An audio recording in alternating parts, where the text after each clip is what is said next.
free content for the coach, by the coach, raising the bar every week. Speed for Your Mind podcast, episode number 12. Speed for Your Mind podcast is sponsored by Powerlift Equipment. High quality equipment, unique design, and multifunctional training capabilities. Powerlift are innovators for the strength and conditioning field. This is Zach Cowden from Strength Coach Select, the Speed for Your Mind podcast, episode number 12. Today on the show we have Ed Smith Jr. He's the director of strength and conditioning at Lynchburg College. Quick background: I met Ed probably about two and a half years ago now. I met him down at the NSCA clinic down in I think we were in Fort Worth, or we were in San Antonio. San Antonio. Yeah.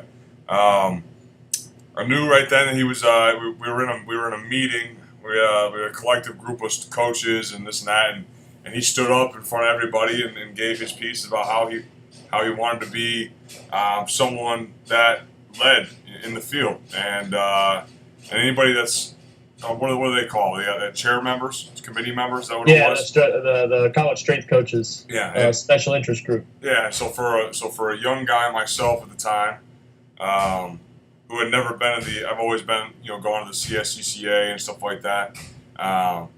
He was a guy that he impressed me when he stood up in front of his peers and said, hey, that's something I'd like to do. I'd like to be a face and I'd like to be a voice. So, Ed, enough of me talking. Can you tell us a little bit about yourself? Well, first off, thanks for the opening there. That's great, and I love being in front of people as much as I can. I kind of guess that's why you kind of get in the profession. But where my road kind of started was I was a college football player at Division III level at Emory-Henry College. I actually did my undergraduate in athletic training. Some people think that's pretty unique, being a strength coach with an undergraduate degree in athletic training. That kind of led to me. I chose not to get certified in athletic training. I didn't really enjoy sitting and waiting on injuries to happen. I did enjoy the rehab side of things, and I knew what it took for me to become a player for myself, and I loved the training aspect. So that kind of got me involved. And once my undergraduate was over, my defensive coordinator kind of hooked me up and got me a position, or at least hooked me up with the name of Matt Nine at Salisbury University, who he's been there for multiple years, won a lot of championships and things of that nature. Drew me to there. I went up there for an interview, and he said, "You know what? I don't really have a GA position open this fall, but if you come in, you do the intern with me, and kind of learn what's going on and what we need. You can roll in there into that GA spot, hopefully." And I took that as a challenge. As the intern, I tried to do more than just an intern. I tried to kind of take lead on some of the teams that he didn't have as much leadership on right away. At the Division III level, he had 3 GAs, and that was very, very useful for him, but they had a lot of teams, and so I got to work with a few teams there because I was already certified. Then kind of rolled into the graduate assistant position there, where I kind of worked with my main sports were women's soccer, football. My last year there, I got to run them, and that's kind of a unique situation for a graduate assistant to run the football program. Worked with volleyball there as well, and kind of cut my teeth. Like I said, I was an athletic training undergraduate, didn't really have the whole exercise science background. I was getting my master's in the applied health physiology there. So I was learning and doing on the fly. Across Ron McKeefrey's strength coach basic training when I was there. And, he was kind of doing that online, and I went through that and learned a lot from Coach McKeefrey. Went down and did some things, went to Tennessee's clinic there, learned from people there and things like that, and just tried to get as much knowledge as I could as I was coming up. Was fortunate to get an internship during my graduate school at Exos out in Dallas, Texas. Went out there for a summer. Kind of the same situation as the intern. They came in and said, "You can make the most out of this internship as you want." And I kind of took that as, again, another challenge to kind of lead those interns and kind of become the number one intern, if you may. And was fortunate by the time I left there, the guy that was my mentor there, Roy Holmes, kind of allowed me to work with I believe it was a U10 women's to be a girls soccer team at that age, but got to do some of the stuff with them. He allowed me to do some programming for them and lead some interns, so I kind of got some more leadership there. And then after my graduate assistant work at Salisbury, was fortunate to get an opportunity to go down to Weber International University and work with Coach Steven Rassel and that very awesome strength conditioning program that they got there at the NAIA level. It's pretty much second to none. I've been fortunate with the mentors along the way. They've kind of led me in a great direction. And when I got there, he kind of asked me from day one, "What do you want? What do you want to be?" And I said, I'm looking to get the most out of this as the assistant coach, to then set myself up to become a director of strength conditioning or head strength conditioning coach. And he said, "Well, I'm going to treat you like that." And he did that all along the way. I was working primarily with women's soccer and baseball there. And he said, "You know what? I'm going to give you stuff that a director would have to do." And it set me up for the success here. Was fortunate to get the opportunity to come here to Lynchburg after, I believe, about 9 months down at Weber. I always say within this profession, it's good to know people and good for people to know you and make an impact on them, because I wouldn't be at where I'm at now if I didn't have an impact on a girl that was a graduate assistant at Salisbury when I was a graduate assistant. She got the coaches here and said, "Hey, I got a guy that might be interested in the position." They were going through some winning and things like that, so we got linked up, and now I'm here. I've been here going on my finishing through the third year as this school year will end. Very fortunate position working with all the sports here. Actually just linked up with the last sport, minus we don't get the track and field team because their coach likes to do a lot of his stuff, and I'm very fortunate to have an opportunity to sit with him and collaborate probably more than any coach here, and they do some great stuff on that side, so it kind of takes a little bit off my plate. And we finally secured up the cheerleaders, and we're starting to get them rolling. So it's the gambit from lacrosse to cheerleading and all the way in between that we're getting all the sports here. Oh, there you go, man. I know exactly how that is. So to make sure everybody knows, today we're going to talk about some of the stuff that Ed does with his lacrosse program, and how he trains them, how he kind of goes about programming. I think on this show more so than often we talk about what coaches do and how they break things down and stuff like that. And I just think it's really important that other coaches get the opportunity to know what you do versus what I do, and what Coach Nine does versus what Eric does down at Newberry, or just whoever we've had on the show. So I think it's really important to do that. So my first question to you is, when you sit down and you are developing your off-season regimen for your lacrosse program, and I'm talking week 1 through however many weeks you get, what is your thought process? What is your first order of business when you sit down and you do those things? Well, my first order of business is, fortunately, I have a great relationship with the coaching staff. I think if you don't start and sit down with your coaching staff first, you're kind of shooting yourself in the foot, because you may think that you want to do one thing with the team, and you may sit down with the coaches and they want to do totally something different. They might want to change the style of play. They might want to do some different things in the next year with the recruiting class that they have coming in, whether it be one that they think is a very talented recruiting class, or one that they know they're going to have to work on a little bit to get them at the level. Fortunately, this year we had a recruiting class that came in good for us, but we also have a great core group of guys that are coming back. And so I think sitting down with the coaches, seeing what they want, is first and foremost what I do. Then I kind of, once our guys actually get on campus, I do send out a summer program to all incoming and our returners. Our returners are on a much more advanced, if you may, strength conditioning program, basically similar to what we would do when we get on campus.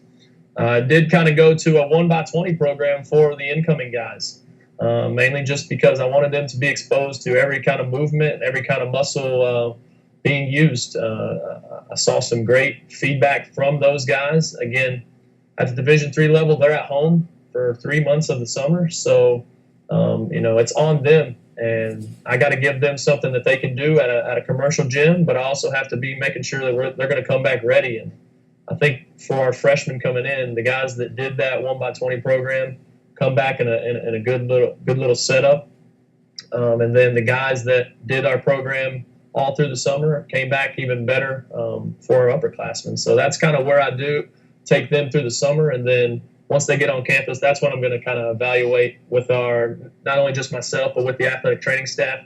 Um, they just implemented what is called Fusionetics. Don't know if you've heard of that. It's kind of big in the basketball community of kind of some movement analysis and things of that nature. Fusionetics is an online database that they can go and you can get tested, and then it'll give you a feedback right away on things that you need to work on, and it'll give you a personalized plan. If somebody has some hip issues on only one side, then you're only going to do the work on that right side until we can get that squared up and fixed up. So that's been a fortunate thing for us here at Lynchburg that we're trying to get implemented and rolling through the athletic training staff to help me down here. Very fortunate to have a great relationship with the athletic training staff. And we kind of look at what the previous injuries were of the year, and that kind of plays a role in what we're going to do in the off season. And then from there, it's kind of plug and chug, putting exercises where they need to fall. I think that's the easiest part, but figuring out the schematics of the backside is probably the hardest part for me. So what do you know? I know that you're close with Rob Taylor out there. I know you're close with Matt. What do you do? Just because I'm asking this because I know that I've talked to Rob, and I know that he's got some things that he really, he's very passionate about, training the neck and some of the things like that. What are some of the things that you do for your lacrosse players? Every team has a different stressor. You know what I mean? Like football has theirs, basketball has theirs, lacrosse has theirs, and some are very common, some are very different. What are some things that you do to prevent some injuries that that you can go along with? Like my personal belief is do I do some things that we're gonna like some specific things to prevent injuries? Absolutely, I do. But I also believe that it's really, really hard to get injured if you're strong in general. So for me, I do some things. Don't get me wrong, but I also believe being a strong human being, being able to move properly, move efficiently, those things really help in not getting injured. Also, I believe in some of that similar stuff with that. Not to cut you off there, I believe it's we got to get strong, and we see that a lot with our guys on the lacrosse side and on the women's lacrosse, male lacrosse, and on the women's side. If we get stronger, we tend to see people, and I kind of talked about it on our lacrosse sig that has been gaining some ground on the Facebook of we do power clean with almost all of our athletes here, and I shouldn't say power clean, I should say hang power clean. Catching in the power position. But we do a full hang clean, and we'll develop power that way. But I think if we can get that lower body stronger, whether it be using the front squat, back squat, trap bar squat.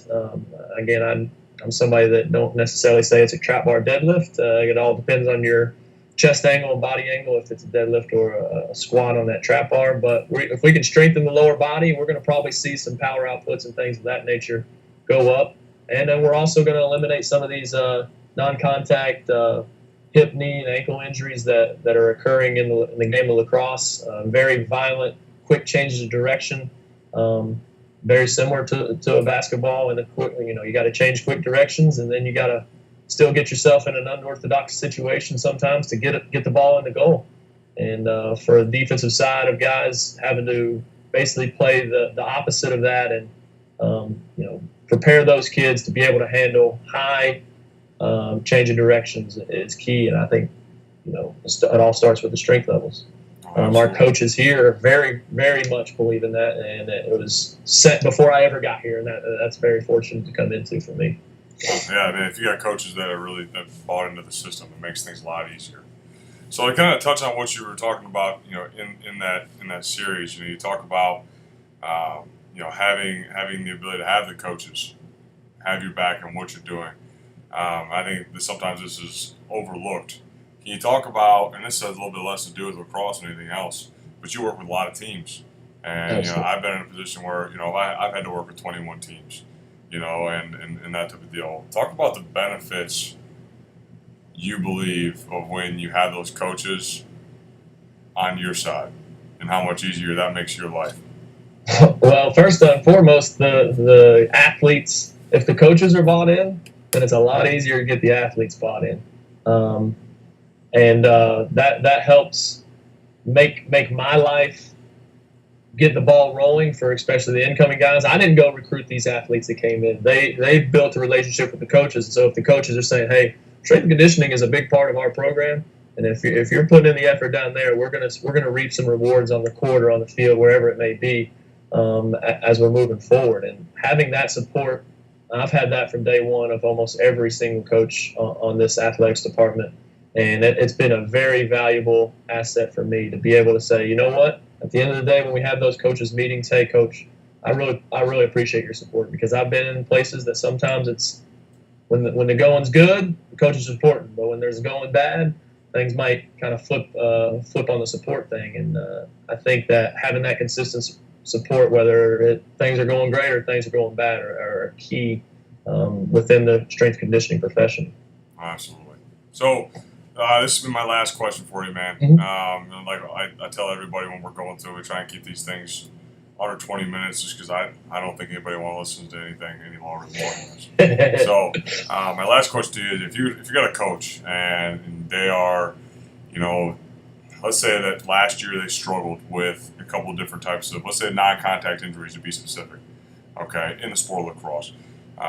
They're a strength coach and they're trying to figure out, okay, well, how can we improve those things? Can you give them some advice, what you would do in that situation? Well, I think you're first and foremost, you need to sit down with your athletic trainers on that side. Again, we are strength conditioning coaches. They are quote unquote medical professionals. They have some good ideas, and you can get and share some information with them. And then you got to trust yourself. You got to trust. Sometimes injuries just happen. Situations arise that we are not in full control of. And you got to trust that your education on whether you're being a guy that's worried about movement, or you're a guy that's worried about specifically strength, or you're worried about a collaboration of those two things. You've got to trust in your system. You got to trust in what your beliefs are, and keep working and get the athletes to buy into that. I tell people all the time, it's not necessarily what we do, but how it's getting done. The athletes believe in it and they're putting effort into it. I believe they're going to get something out of it, and ultimately it's going to show on the field or on the court. So I think you got to sit down with the athletic trainers, see if they can give you any advice. Sit down with the coaches and see what they did in the past. If you're somewhere new, to kind of get that, and then you got to go with what you know, and not try to chameleonize yourself with what everybody else is doing, and make it happen. All right. That's great advice. Great advice, man. Well, I appreciate you coming on the show, brother. I appreciate you having me. It's great. I really do, man. I really appreciate you taking, especially on a Sunday. Everybody that's watching this is on Sunday. I'm at work. My man Ed's at work. All right. Hey, we're about to go win 2 ODAC championships today, so we got 2 soccer programs to win the conference championship today, so I'm here. There you go. Well, good luck, man. I really appreciate it, and I look forward to keeping in touch with you. Absolutely. Thanks for having me on. Yep.